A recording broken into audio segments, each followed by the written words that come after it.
হিংসা মানুষের একটি স্বাভাবিক বৈশিষ্ট্য। সব মানুষের ভিতরে হিংসা আছে। সাধারণ বলি, আলেম বলি, নবীরা ছাড়া, নবী রাসূলুল্লাহ ছাড়া সব মানুষের অন্তরে হিংসা কাজ করে। আর শয়তানের ওয়াসওয়াসায় এই হিংসা কাজে পরিণত হয়। হিংসাটা প্রথমে মনে আসে। কথায় আসে? মনে আসে। শয়তান তখন ওয়াসওয়াসা দিয়ে তাকে উত্তেজিত করে, এটাকে কাজে পরিণত করার জন্য। এরপরে এই ওয়াসওয়াসায় পড়ে আমরা আমাদের অন্তরের হিংসাকে কাজে পরিণত করি। আসমানে এবং জমিনে করা প্রথম অপরাধের নাম হচ্ছে হিংসা। প্রথম অপরাধের নাম কি? হুজুর কি বললেন এটা? জি, আসমানে জমিনে প্রথম করা অপরাধ শিরিক নয়, কুফরিও নয়। প্রথম করা অপরাধের নাম হচ্ছে কি? হিংসা। হিংসার কারণেই পাপের সূচনা হয়েছিল। আসমানে ইবলিস সর্বপ্রথম আদম আলাইহিস সালামকে হিংসা করেছিল। কেন হিংসা করেছিল? আরে আদম মাটির, আমি আগুনের তৈরি, তো আমি কেন আদমকে মর্যাদা দিতে যাব? আদমকে হিংসা হয়েছিল তার। আদমকে কি হয়েছিল? হিংসা। যে হিংসা পরবর্তীতে অহংকারে পরিণত হয়। হিংসা করেছিল। আল্লাহ বলতেছে আদমের মর্যাদা বেশি, তো যখন মর্যাদা বেশি বলছে তখন স্বাভাবিকত তার একটু হিংসা, ইবলিসের অন্তরে হিংসা প্রবেশ করেছিল। আর এই হিংসা প্রবেশ করেছে, হিংসাকে কাজে পরিণত করেছে ইবলিস। কিভাবে? আল্লাহ বলছে, এই ফেরেশতারা তোমরা আদমকে সিজদা করো। ওয়াকুলনা লিল মালাইকাতি ইসজুদু লিয়া আদম ফাসাজাদু। আল্লাহ বললেন, হে আমার ফেরেশতারা তোমরা আদমকে সিজদা করো। ফাসাজাদু, সবাই সিজদা করো, ইল্লা ইবলিস, ইবলিস ব্যতীত। কেন সে করে নাই? তার অন্তরে হিংসা জাগলো। এই হিংসাটা অহংকারে পরিণত হলো। হিংসা অহংকারে পরিণত হয়েছে, আর ফলে সে ধ্বংস হয়ে গিয়েছে। দুনিয়াতেও সর্বপ্রথম মানুষের দ্বারা যে পাপ সংগঠিত হয়েছিল সেটার নাম হচ্ছে হিংসা। কোন পাপ? আদম আলাইহিস সালামের পুত্র কাবিল তার ভাই হাবিলকে হিংসা করেছিল। কথা বুঝে আসে নাই? কখনো কি মাথায় ঢুকছে এটা? আর পৃথিবীর প্রথম পাপ তো হত্যাকাণ্ড না, প্রথম পাপ তো হচ্ছে হিংসা। হিংসার কারণে হত্যাকাণ্ড ঘটেছে। কথা কি বুঝে আসে নাই? হিংসার কারণে তো হত্যাকাণ্ড সংঘটিত হয়েছে। হিংসার কারণেই দেখেন না সমাজে তো বিশৃঙ্খলা। আপনার সাথে, আপনি কারোর সাথে কোনো ঝগড়া করেন নাই, এরপর আপনাকে হিংসা করে। কেন? আপনি ভালো চলতেছেন, ভালো খাচ্ছেন, আপনার অসুখ বিসুখ নেই, আপনার ছেলে সন্তান ভালো লেখাপড়া করতেছে, বিদেশ থেকে টাকা পাঠাচ্ছে, আপনাকে আপনি হিংসা করবে। এটা মানুষের একটা কমন বিষয়। তার আদমের পুত্র পৃথিবীতে সর্বপ্রথম যে অপরাধ সংগঠিত হয়েছিল সেটা হচ্ছে হিংসা। আদম আলাইহিস সালামের পুত্র কাবিল তার ভাই হাবিলকে হিংসা করেছিল, আর হিংসা করে ভাইকে হত্যা করে সেও ধ্বংসে পরিণত হয়েছে। প্রতিটি ব্যক্তির পিছনে একজন করে হিংসুক আছে। এই আপনার, ওনার, এই যে সবার এখানে আমরা যারা আছি, গ্রামে পাড়া প্রতিবেশী যারা আছে, মহিলা পুরুষ সবার পিছনে দুই একজন করে হিংসুক আছে। কারো পিছনে বেশিও আছে। তা ইমাম সাহেবের পিছনে সবচেয়ে বেশি। কথা বলেন না? ইমাম সাহেবের পিছনে সবচেয়ে বেশি। আল্লাহ তাআলা এই জন্য বলে দিচ্ছেন, বান্দা তোমাকে তো হিংসা করা হবে, তো তুমি হিংসা থেকে কিভাবে বাঁচবা? বান্দা তুমি দোয়া করবা। কিভাবে? আল্লাহ দোয়া শিখাই দিচ্ছেন। আল্লাহ তাআলা শিখাই দিচ্ছেন, ওয়া মিন শাররি হাসিদিন ইযা হাসাদ। কত সুন্দর দোয়া, দেখছেন? সবাই পারে, কিন্তু কোনোদিন চিন্তাও করেন নাই এই হিংসার থেকে বাঁচার জন্য। এটাই যে দোয়া আল্লাহ তাআলা শিখিয়ে দিয়েছেন, ওয়া মিন শাররি হাসিদিন ইযা হাসাদ। হে নবী আপনি বলুন, হিংসুকের অনিষ্ট থেকে আমি আপনার নিকট আশ্রয় প্রার্থনা করি যখন সে হিংসা করে। যখন সে কি করে? হিংসা করে। আপনার নিকট আশ্রয় প্রার্থনা করি। তার মানে বোঝা যায়, অনেকে বলে হুজুর আমি তো কোনোদিন কারো কোনো ক্ষতি করি নাই, কারো কাঁচা লাইলেও ফাও দিই নাই, আমি তো চেষ্টা করি ভালো চলার জন্য, কারো সাথে ঝগড়াঝাটি না করার জন্য, তবু আমার শত্রু কেন? ওই যে আপনি ভালো চলেন, এইটাই তো আমার হিংসা। কথা বুঝে আসেন? আপনি যে ভালো চলতেছেন, ভালো খাচ্ছেন, এটাই তো আমার হিংসা। হিংসা পাপের দরজা খুলে দিয়েছে। হিংসা পাপের দরজা খুলে দিয়েছে। আর সেই দরজার দারোয়ানের নাম হচ্ছে ইবলিস। সেই দরজা দারোয়ানের নাম কি? ইবলিস। ইবলিস এই হিংসার দরজা খুলে দিয়েছিল। হিংসা হলো ইবলিসের বৈশিষ্ট্য। যা ইবলিস মানুষের মধ্যে প্রবেশ করিয়েছে।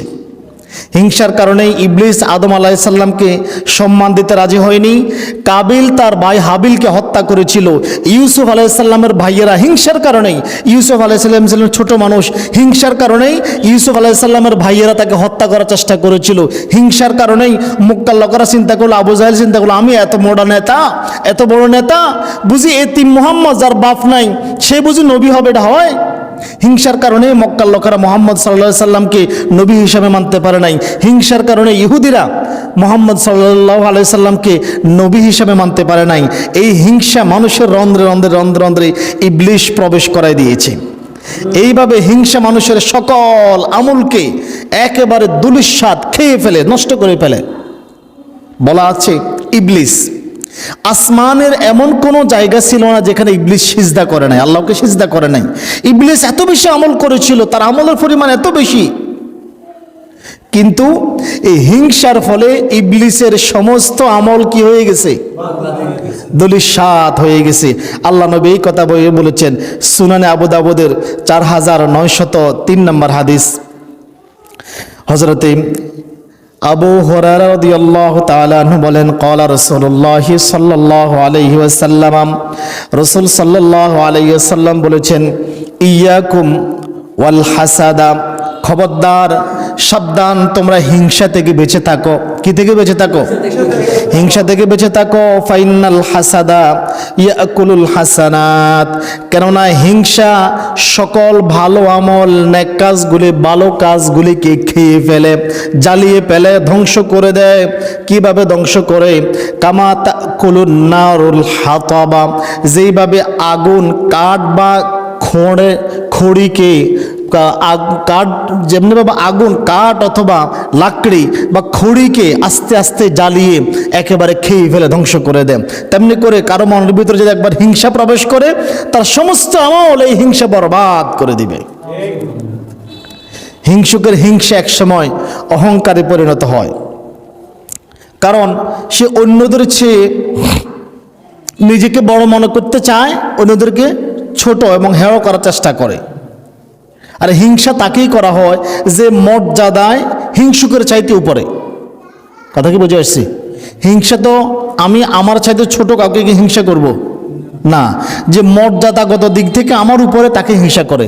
সেটা এলেম দিক দিয়ে হতে পারে, টাকা পয়সার দিকে হতে পারে, সৌন্দর্যের দিকে হতে পারে, ছেলে সন্তানের দিকে হতে পারে, ধন দৌলতের দিকে হতে পারে, যেই দিকে হোক সে আমার চাইতে উপরে আছে, এজন্য তাকে হিংসা করা হয়।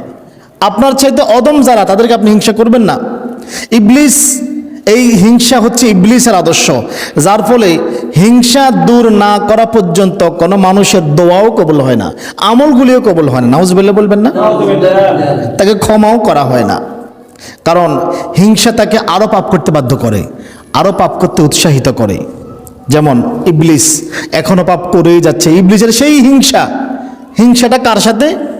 দেখেন, আদম আলাইহিস সালামের সাথে। কার সাথে? সেই হিংসা কি ইবলিস আজও মনে রাখে নাই?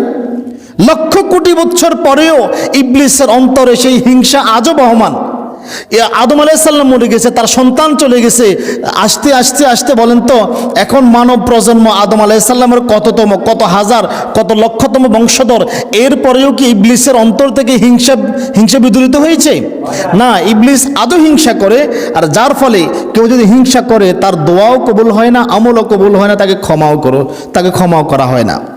হাদিস থেকে দেখি হযরতে আবু হুরায়রা রাদিয়াল্লাহু তাআলা আনহু বলেন, রাসূল সাল্লাল্লাহু আলাইহি ওয়াসাল্লাম বলেছেন, সোমবার এবং বৃহস্পতিবার জান্নাতের দরজাগুলি খুলে দেওয়া হয় এবং মুশরিক ব্যতীত সকল মুমিনদেরকে ক্ষমা করা হয়। সুবহানাল্লাহ। সোমবার এবং বৃহস্পতিবার জান্নাতের দরজা খোলা হয়, এই জন্য আল্লাহ নবী সোম এবং বৃহস্পতিবার রোজা রাখতেন। আল্লাহ নবী বলতেছেন, মুশরিক ব্যতীত সকল মুমিনদেরকে ক্ষমা করে দেওয়া হয়, তবে এমন ব্যক্তিকে ক্ষমা করা হয় না যে তার অন্তরে তার ভাইয়ের জন্য, বোনের জন্য হিংসা রাখে। ভাই মানে কি আপন ভাই বোন না, ইমানি ভাইয়ের কথা বলছেন যে তার মুমিন ভাইয়ের জন্য, মুমিন বোনের জন্য অন্তরে হিংসা রাখে, তাকে ক্ষমা করা হয় না, তার দোয়া কবুল করা হয় না। ফেরেশতাদেরকে বলা হয় তার আমলগুলিকে ঝুলিয়ে রাখো, যেই পর্যন্ত না সে অন্তর থেকে হিংসা বিদূরিত করবে, তওবা করবে, এই পর্যন্ত তার আমলগুলিকে ঝুলিয়ে রাখো। তার আমলগুলি কি করো? অন্তরে হিংসা রেখে আমল করে কোনো লাভ হবে না, আল্লাহ কবুল করবে না। সহিহ মুসলিমের হাদিস। আর হিংসুক যাদের হিংসা করে তাদের হেয় এবং ছোট করার জন্য হিংসা করে, ঠিক আছে না? আর হিংসুক যখন হিংসা করে তখন কি করে, যে যাকে সে হিংসা করবে গোপনে প্রকাশ্যে তার দোষ, দুর্বলতা, ত্রুটি অনুসন্ধান করার চেষ্টা করে, ঠিক না? যেভাবে হোক তাকে ছোট করতে হবে।